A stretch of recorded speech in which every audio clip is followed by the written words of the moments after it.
is true. The names have been changed to protect the innocent. Dragnet.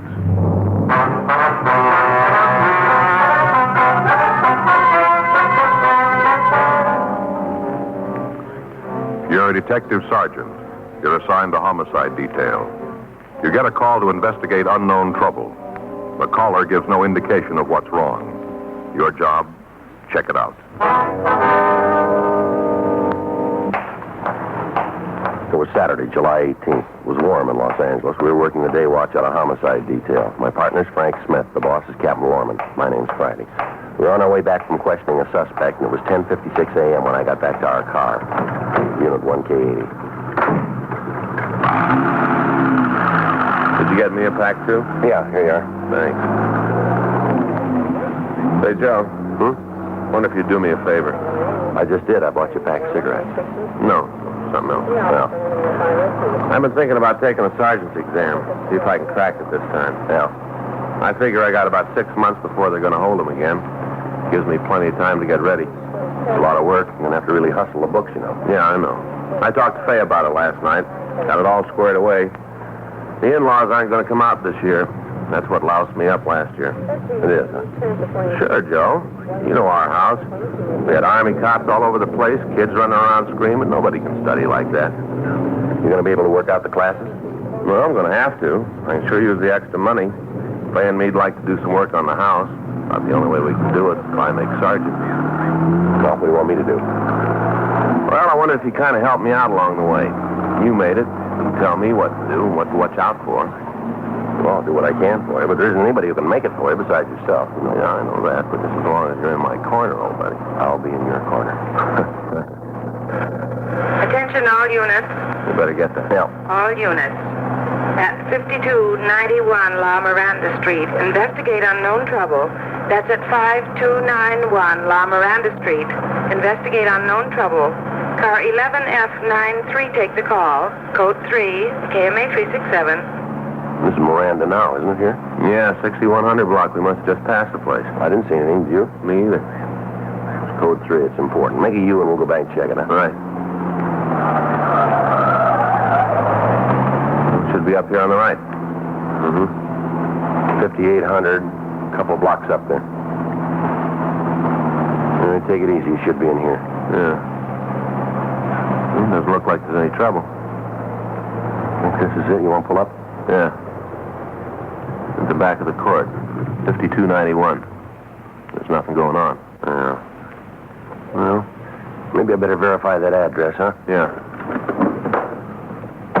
1K80 to Control 1. Control 1 to 1K80, go ahead. Would you repeat the address on the call to La Miranda Street? Stand by 1K80. See anything? No. There's probably some kids having a time. Yeah. Control 1 to 1K80. That address is 5291 La Miranda. 5291 La Miranda. Roger, Control 1. 1K80, code 6 at that address. KMA 367. Well, this is it. We better check it out, huh? All right.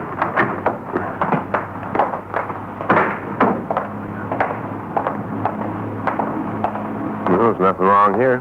Doesn't look like it, does it? There's somebody back there, Joe. See him at the window? Get down, Frank. How about it? I don't know. One thing's sure. Yeah. They didn't send for us.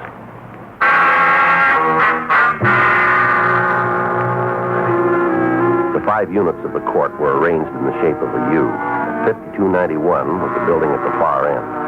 In the center, running between the 2 wings, was a grass area. Large palm trees were growing at either end, and there was a wrought iron table and 4 chairs in the center of the area.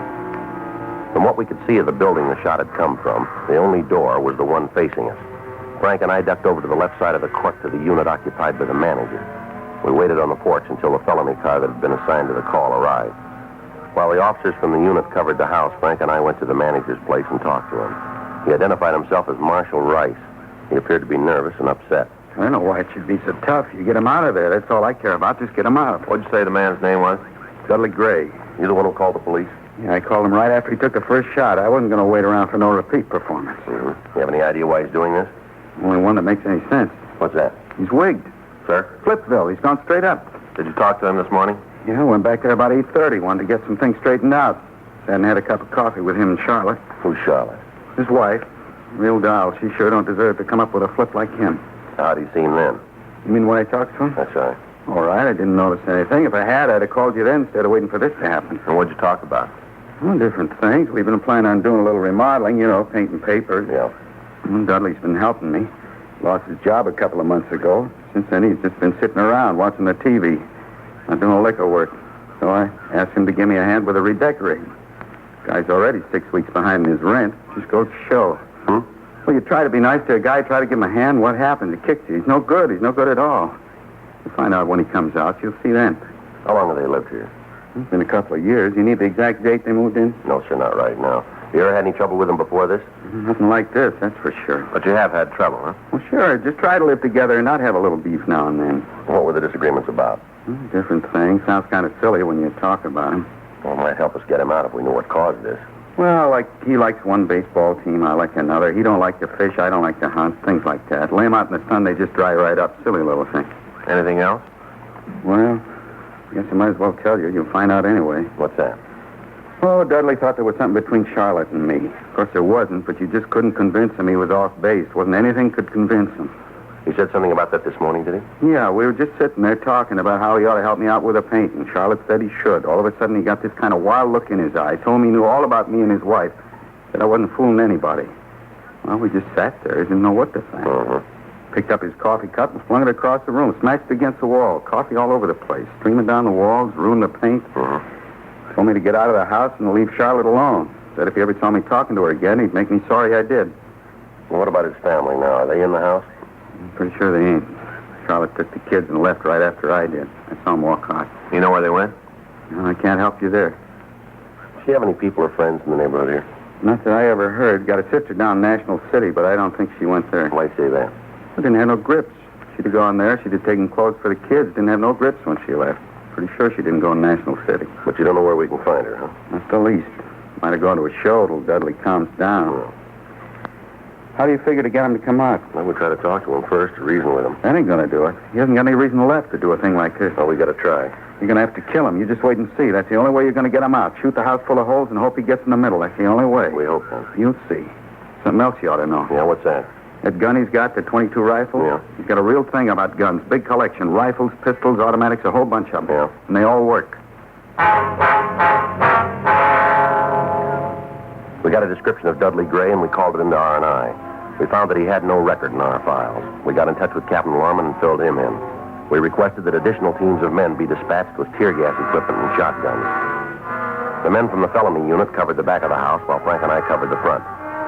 All of the other tenants of the court were instructed to stay indoors. 11:14 a.m. With Frank standing by, I went up to the porch to try and talk to Gray.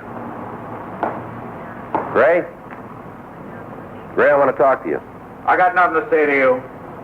Why don't you put the gun down and come on out here? You try to take this place, I'll kill you all. No reason for that. I know who you are. You don't have to try to kid me. I know you. We're police officers, Gray. We want to help you. Yeah, you don't have to lie. You just want me to open the gates and let you and the rest of them in here. Well, you go back and tell the chief I won't do it. All right, come on out here, Gray. Put the gun down. Let's talk it over. I'm telling you, I got nothing to say. Come sneaking around here trying to get me to let you in. As soon as you're inside, you burn the place down, run off all the horses. Run off what? Yeah, I chew the cagey one. Well, it won't work.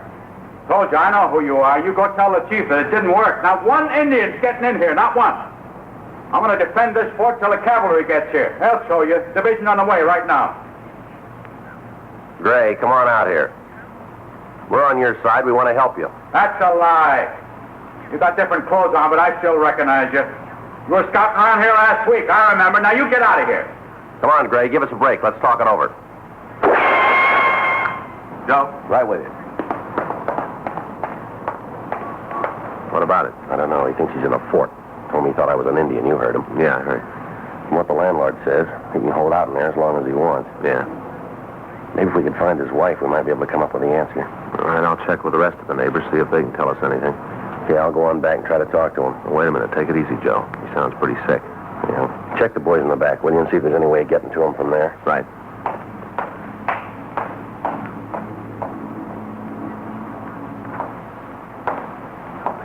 I see you out there. I see you. Now, don't try anything. I'm ready for you. Sure you are, Gray. We couldn't put anything over on you. You bet you can. I'm too smart for you. How long do you think it'll be before the cavalry gets here, Gray? Should ride in a couple of days. Left Tucson day before yesterday. Should be here day after tomorrow. You're going to fix up the Indians then, won't you, Gray? Yeah, gonna make them sorry they ever tried this. Gray, how about letting us fight on your side? We'd sure like to be with you. You mean that? Sure, we'd like to be with a smart fellow like you. Not kidding. No? Not gonna know if I can trust you. Well, you can. I couldn't do anything that'd hurt you. I suppose not. Okay, come on in. I can use somebody to watch if the Indians start using fire arrows. Come on in.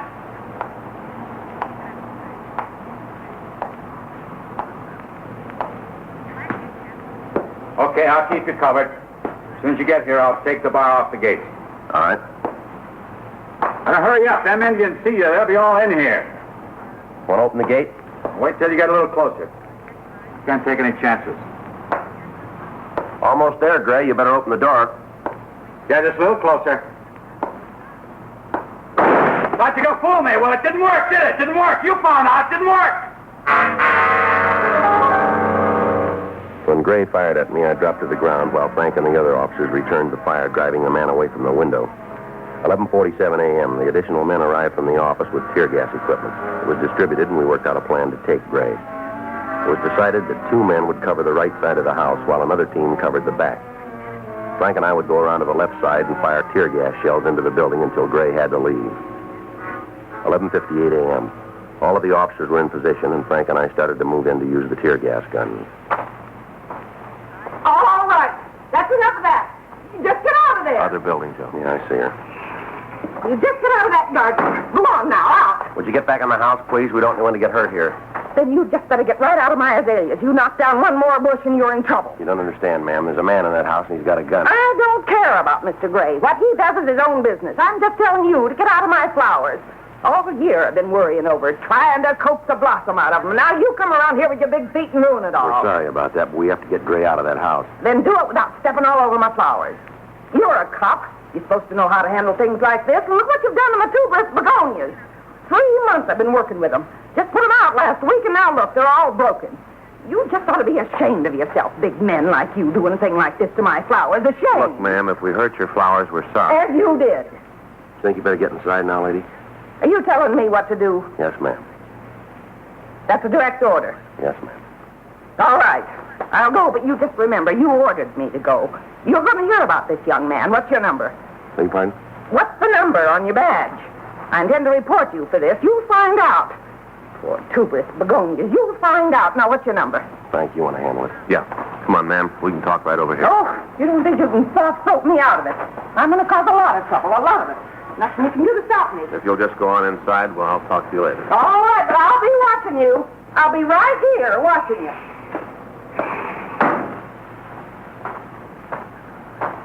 Well, there's one for you. Yeah. Well, let's get on this. Right. Think we'll need the masks? Well, we shouldn't out here. How's it look out front? It's all right. Glendo and LaMonica are out there. Yeah. Whenever you're ready. That should bring them out. I'll get another one ready. Better hold it up. Here comes McCready. Right. Hey, hold it up, Joe. What do you got, Jack? Just found out. Yeah? Gray's wife and kids are in there with him.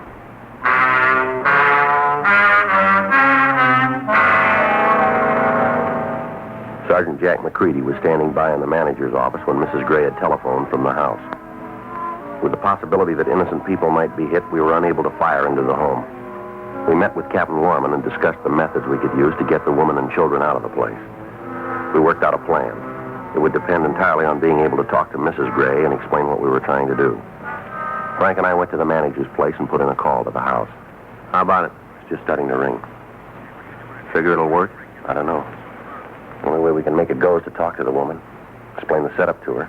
Did you get in touch with the office about the doctor? Yeah. They're sending a psychiatrist out. You might be able to talk to Gray. I hope so. Anything? No. Looks like we're in trouble. Yeah. She won't answer the phone.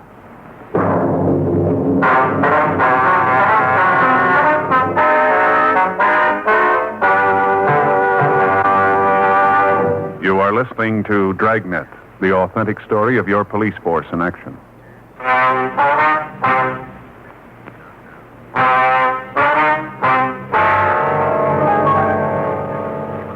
Without being able to talk to the woman, there was little chance that the plan for getting her and the children out of the house would work. 1:14 p.m. A large crowd of people had gathered on the street in front of the court. Additional policemen from Metro Division had to be called in to control them. From time to time, Dudley Gray would scream something at the bystanders and fire into the crowd. So far, we'd been able to keep the curious citizens back far enough so that none of them were hurt, but it was only a matter of time before our luck ran out. Meanwhile, we were still faced with the problem of first getting the wife and children out of the house before we could attempt to take the man himself. 1:29 p.m. While Frank and Sergeant Jack McCready went around to the back of the house to ascertain the possibility of removing the family from that side, I again attempted to talk to Gray. Gray? Gray? Come on, Gray, we want to talk to you. I thought I killed you, Indian. Come on, Gray. We're police officers. We're trying to help you if you'll give us the chance. You expect me to believe that? The truth. No, that's what you say. I'll give you something. What's that? You better get out of here and take your friends with you. As soon as the cavalry gets here, you're all going to be in trouble. Now, come on, Gray. There isn't any cavalry. You're in Los Angeles. You're sick, Gray. We want to help you if you'll give us the chance. I don't need nothing from you. What about your wife and kids? You going to have them hurt? They're all right. Nothing's going to get to them. They're all right. They aren't going to stay that way with you shooting that gun. Well, you let me worry about it. They're my family. No concern of yours. They're mine. And you're going to have them killed, are you? Well, that's a lie. Why do you think I'm doing all this? It's for them, so they can get out of here. I want a bunch of Indians swarming all over the place. It's for them I'm doing this. It's kind of hard to buy, Gray. It's hard to see what you're trying to protect them from. What do you think you are to tell me that? Don't you think I know what's going on? All the time sitting in here looking at you people trying to take things away from me. You don't think I know what's going on, huh? Well, you just save your breath, save everything. I know what's right. I know it, and I'm doing it. Tell you what, we'll make a deal with you, Gray. What kind of deal can you make? Let your wife and kids come out. Let us take care of them. Give us a chance to prove that we're on your side. You can't catch me with that one again. You tried once before, and it didn't work, remember? You tried once before. We didn't cause you any trouble. I don't believe anything you say. Might as well save your breath. All you Indians is tricky. You're not fooling me. What about all the people out there in the street? Well, what about it? You want to hurt them, too? Be real honest with you. One you got coming, but I'll be honest. All right. I don't much care. They're dumb enough to get caught in the middle of an Indian war. It's their tough luck. You've come close to shooting a couple of them, you know. Now tell them to go back to their homes. Leave the fighting to the men. Come on, Gray. Let's get together and talk things over out here. What do you say? Nothing doing. You get me out of the fort and you'll try something. I'm not falling for that. What? And what are you trying to do? I don't know what you're talking about, Gray. Don't try that with me. You're trying to break into the back of the place. Well, it won't work. I'll take care of you all. Joe, get out of there. All right. How about it? We're getting the gas equipment ready now. Yeah? We've got his family out.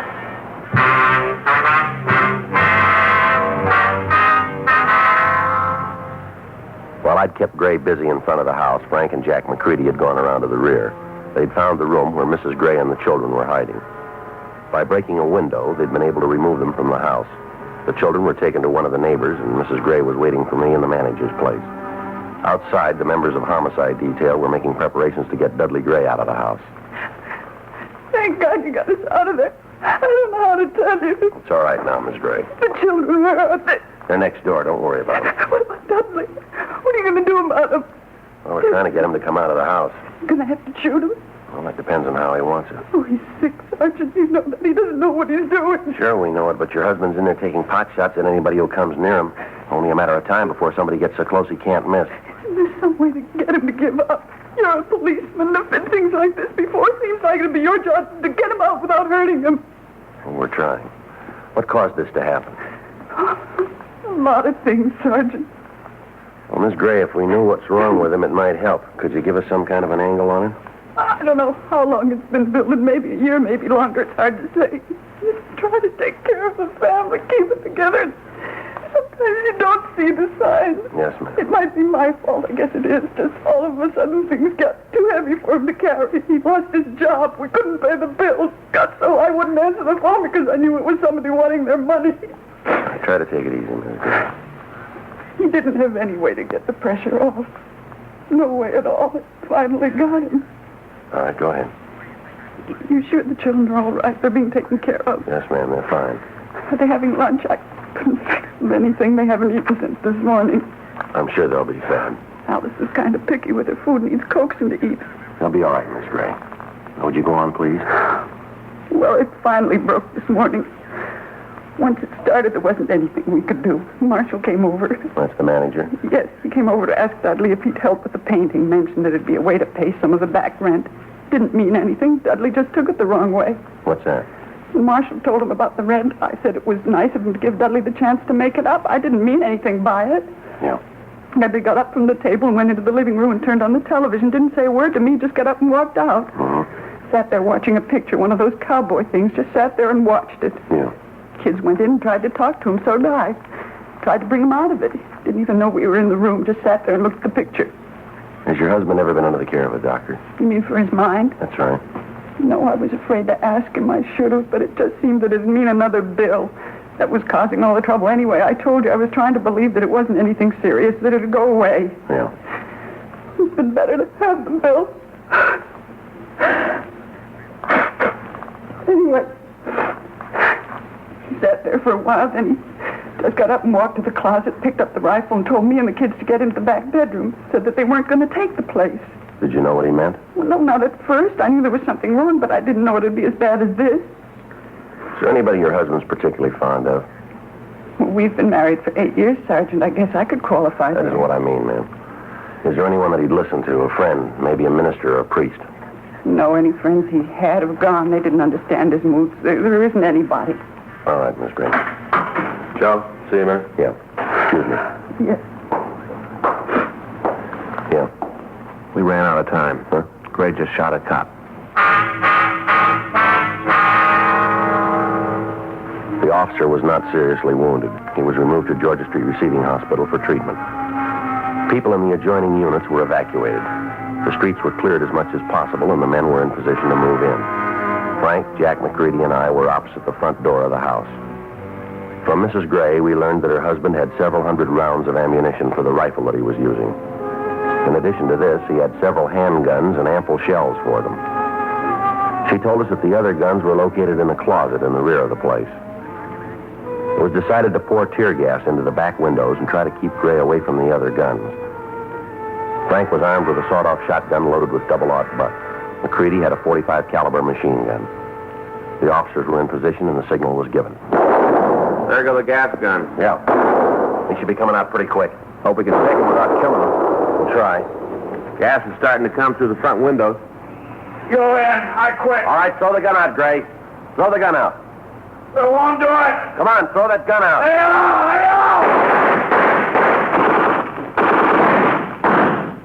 He's down. Come on. You still got the gun. Is he dead? No, you better get an ambulance. I'll take care of it. Is he dead? Did you kill him? No, ma'am. Oh, Dudley. I should have known. I should have seen. He's going to be all right, Mrs. Gray. The doctor's on the way. He's sick. He didn't know what he was doing. That's all. He didn't know what he was doing. Yes, ma'am. He knows we love him. That's all that counts. We love him and want to take care of him. He didn't think anybody cared for him. That's what was wrong. He just didn't know. Yes, ma'am.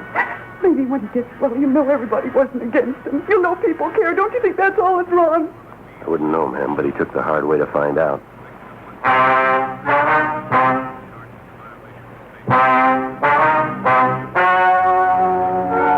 The story you have just heard is true. The names were changed to protect the innocent. On August 26th, the preliminary hearing was held in the prison ward of the county hospital in and for the county of Los Angeles, state of California.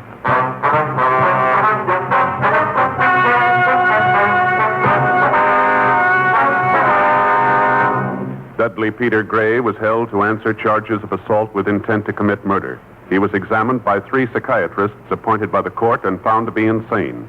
He was confined to the state mental hospital at Camarillo for treatment. You have just heard Dragnet, the authentic story of your police force in action, and starring Jack Webb, a presentation of the United States Armed Forces Radio Service.